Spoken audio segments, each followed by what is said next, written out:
নমস্কার বন্ধুরা, সোমা কিচেন বাংলায় আপনাদের সবাইকে স্বাগত। আশা করছি আপনারা সবাই খুব ভালো আছেন। অন্য দিনের মতো আজও আমি একটি দারুণ স্বাদের রেসিপি নিয়ে চলে এসেছি। মধ্যপ্রদেশের রায়পুরের একটি বিখ্যাত রেসিপি চিকেন বাঘেলি। চিকেন কষা বা কারি আমরা তো প্রায়শই খেয়ে থাকি, কিন্তু এই চিকেনের রেসিপিটি এত টেস্টি হয় না খেলে বোঝাই যাবে না। খুবই সহজ করে বানিয়ে আজ আমি শেয়ার করব। আপনারা যে কোনো অনুষ্ঠানে বা বাড়িতে অতিথি এলে খুব সহজেই বানিয়ে নিতে পারবেন। তার জন্য সম্পূর্ণ ভিডিওটি দেখতে হবে। আমার চ্যানেলের নতুন বন্ধুদের কাছে অনুরোধ, আমার চ্যানেলটিকে সাবস্ক্রাইব করার জন্য। চলুন দেখে নেওয়া যাক রেসিপিটি। চিকেন বাঘেলি বানানোর জন্য এখানে আমি 1 কিলো চিকেন নিয়েছি। লেগ পিস থেকে একটু বড় বড় করে পিস করে ধুয়ে বেছে নিয়েছি। এখন আমি চিকেনটা ম্যারিনেট করার জন্য একটা পেস্ট বানিয়ে নেব। এখন আমি একটা মিক্সিং জার নিয়ে নিয়েছি। এর মধ্যে দিয়ে দেব কয়েকটা ধনেপাতার ডাঁটা, আর দেব বেশ কিছুটা রসুন। এখানে আমি আদার ব্যবহার করব না, এই রেসিপিতে আদা একদমই চলে না। আর দিয়ে দেব কাশ্মীরি লঙ্কা আর শুকনো লঙ্কা আমি সেদ্ধ করে নিয়েছিলাম, সেই লঙ্কাটা দিয়ে দেব। এই রেসিপিটা অনেকটাই স্পাইসি হয়, তাই লঙ্কার পরিমাণটা আমি একটু বেশিই নিয়েছি। এখন সমস্ত কিছু একটা মিহি পেস্ট বানিয়ে নেব। পেস্টটা আমার রেডি হয়ে গেছে। এবার ধুয়ে জল ঝরিয়ে রাখা চিকেনের মধ্যে সমস্ত পেস্টটা আমি দিয়ে দেব। এবার সমস্ত পেস্টটা চিকেনের সাথে খুব ভালোভাবে মাখিয়ে নিতে হবে, যাতে সমস্ত চিকেনে মশলাটা মিশে যায়।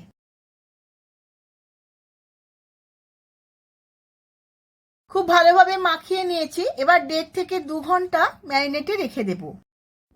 এখন একটা স্পেশাল মশলা বানিয়ে নেব। তার জন্য নিয়ে নিয়েছি হাফ চামচ জিরে, হাফ চামচ মৌরি, আর দেব 2টো তেজপাতা, অল্প একটু জয়িত্রী, একটা বড় এলাচ,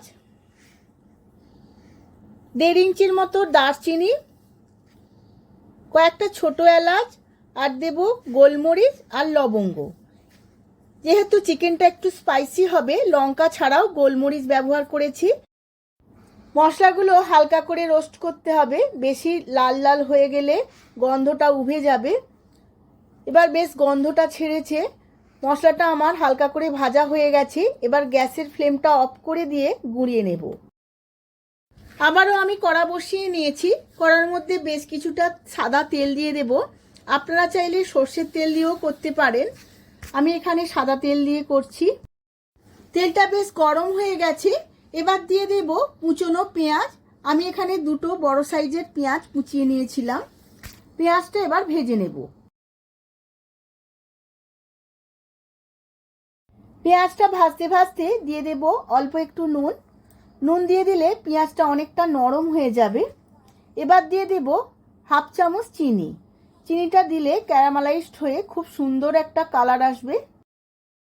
এবার পেঁয়াজটা আমি লাল লাল করে ভেজে নেব। পেঁয়াজটা বেশ লাল লাল করে ভাজা হয়ে গেছে। এবার ম্যারিনেট করা চিকেনটা আমি পেঁয়াজের মধ্যে দিয়ে দেব। এবার চিকেনটা খুব ভালোভাবে পেঁয়াজের সাথে ভেজে নেব।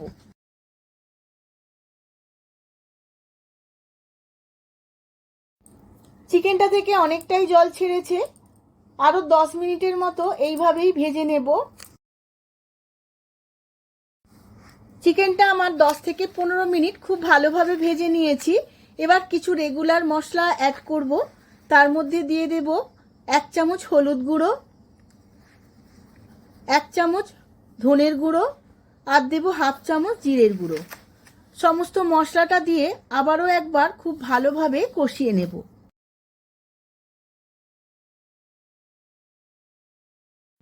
দেখুন বন্ধুরা, অনেকটাই কষানো হয়ে গেছে, তেলটাও বেশ ছেড়ে এসেছে। আরও কিছুক্ষণ কষাতে হবে, যাতে সমস্ত মশলাটা চিকেনের সাথে খুব ভালোভাবে মিশে যায়। এইভাবে কষাতে কষাতেই এবার দিয়ে দেব স্বাদ মতো নুন। নুনটা দিয়েও আরও 5 মিনিট কষিয়ে নেব।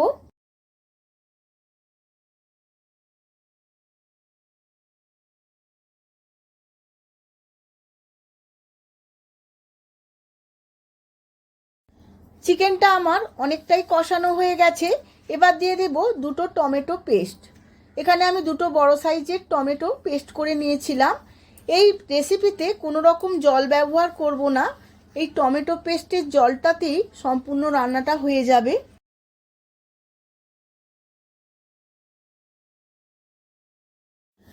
টমেটো পেস্ট দেওয়ার পর 2 মিনিট ভালোভাবে কষিয়ে নিয়েছি। টমেটোর কাঁচা গন্ধটাও চলে গেছে।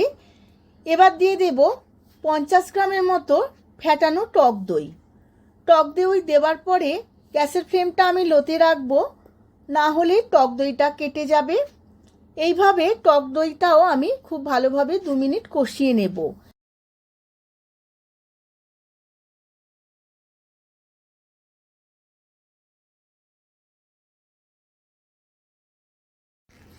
টক দইটা খুব সুন্দরভাবে মশলার সাথে মিশে গেছে। দেখুন বন্ধুরা, কত সুন্দরভাবে মিশে গিয়ে একটা ভালো টেক্সচার এসে গেছে। এবার সবার শেষে দিয়ে দেব যে মশলাটা আমি বানিয়ে নিয়েছিলাম, সেই মশলাটা সবটাই আমি দিয়ে দিয়েছি। মশলাটা দিয়েও এইভাবে 2-1 মিনিট খুব ভালোভাবে মিশিয়ে নেব আর রান্নাও করে নেব।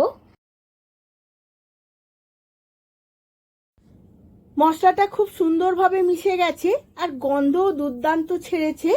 আমার সম্পূর্ণ রান্নাটা রেডি হয়ে গেছে। এবার আমি গ্যাসের ফ্লেমটা অফ করে দিয়ে কিছুক্ষণ পরে সার্ভ করে নেব। আমি সার্ভ করে নিয়েছি চিকেন বাঘেলি। দারুণ দেখতে লাগছে, খেতে তো অথেন্টিক স্বাদের হয়, না খেলে বোঝাই যাবে না। তাই আমার মতো করে বাড়িতে একবার বানিয়ে ফেলুন, সার্ভ করুন রুটি, পরোটা বা রাইসের সাথে। দেখবেন সবার খুবই ভালো লাগবে। ভিডিওটা যদি ভালো লেগে থাকে ভিডিওটিতে প্রচুর প্রচুর লাইক, শেয়ার, কমেন্ট করবেন।